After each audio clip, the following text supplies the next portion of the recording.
How to install Netflix in your Windows device. Hello guys, this is Atticus and welcome back to another tutorial video. In today's video, I'll teach you guys how you can install Netflix in your Windows device. So without any further ado, let us begin. First of all, head over to your Microsoft Store. After you open up your Microsoft Store, all you need to do is simply search for Netflix. So search for Netflix, hit enter and check if there is Netflix available or not. So you will see the Netflix option, just tap on it. And after you see the install option, simply hit on install and it will start installing.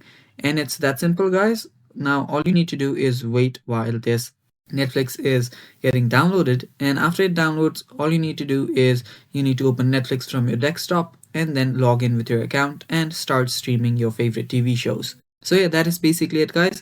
That is how you can install Netflix in your Windows device. Thanks for watching. That is all for this video. Stay tuned for more and bye bye.